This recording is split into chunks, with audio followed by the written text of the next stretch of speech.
are the other things that should be present on your checklist? You talked about branding structure, branding strategy. What's the organogram like of the average speaking business? The size of your organogram depends on the amount of resources that you have to expand on the business. Now, you're going to, in your speaking business, you're going to need a lot of people working with you. Yeah. Who will be your team? Who will be your team? But you can decide on what level you want to engage them. Do you want them to be permanent, or do you want them to be contract staff? Or you have a network, you have people you have friends who are graphic artists, you have friends who are editors.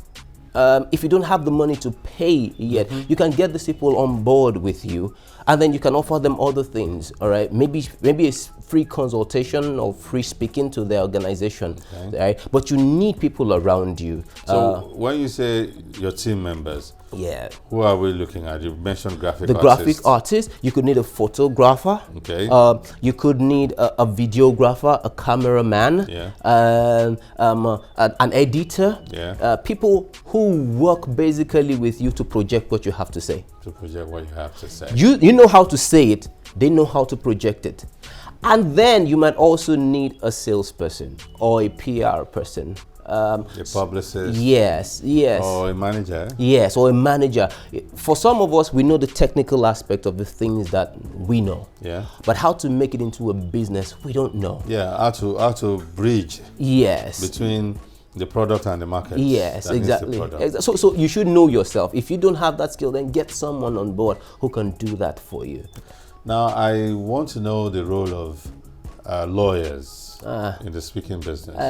In your speaking business, you will be creating a lot of intellectual material. True. The things you write, the things you say, when you produce them into DVDs, CDs for distribution, you are still facing the risk of piracy.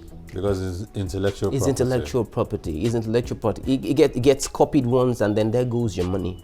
All right. So you need a lawyer to help you do those copyright items, trademark, copyright issues, and of course in your company registration as well. Yeah. Then of course you need your lawyer when you need to draft contracts. Because there'll be lots of contracts. Oh yeah, there'll be lots of contracts. I mean, those who want to commission you to come and speak at their events. Yeah. What other professionals or ancillary support do you require? Just like every other organization, you're going to be dealing with money. Money is going to be paid into your account, your corporate account. So you also need an accountant. You need No, you don't need to put an accountant in your office in the first instance. There are accountants who you can outsource to. Accountants, auditors, tax managers. It's still a business. The only difference is the product is the information, the content.